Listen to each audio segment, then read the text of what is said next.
менен. Балдарым, бүгүн мен силерге өздүк гигиена жөнүндө айтып бергим келди. Анда маанайыңар жакшыбы? Балдар, силер билесиңерби өздүк гигиена деген эмне экенин?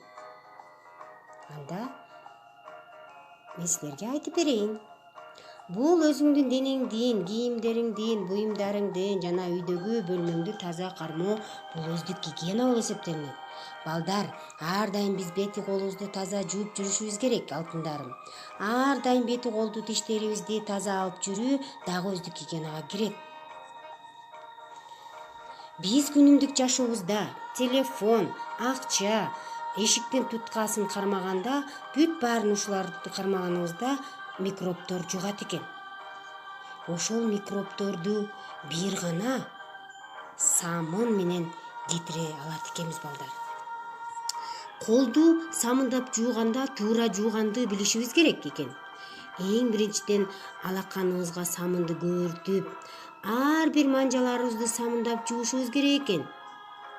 Жакшылап манжаларыбызды иреттеп самындап жууп, 20-30 секунд жуушубуз керек.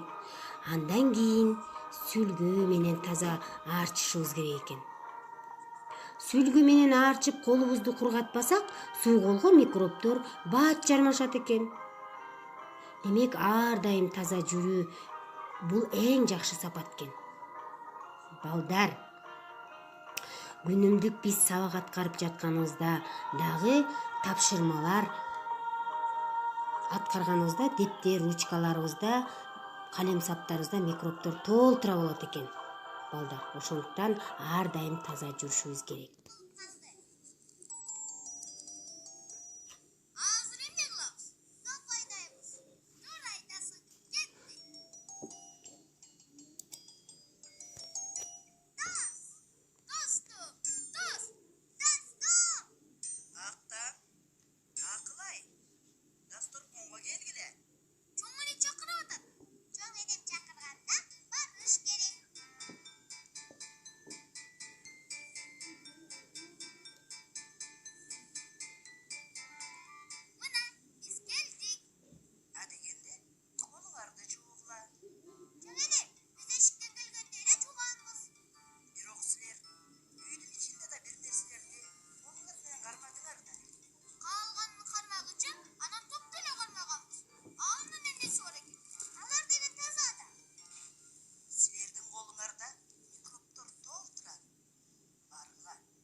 Азаматсыңар, балдар.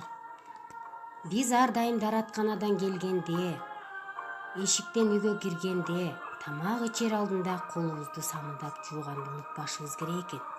Демек, бул биз ушул тазалыкты сактасак, биздин ден соолугубуз чың болот экен. Демек, силер бүгүнкү сабакта жакшы маалымат алдыңар деген ишеничтемин. Анда эмесе азаматсыңар, балдар. Бүгүнкү сабак жактыбы? Жакса, саламатта калгыла.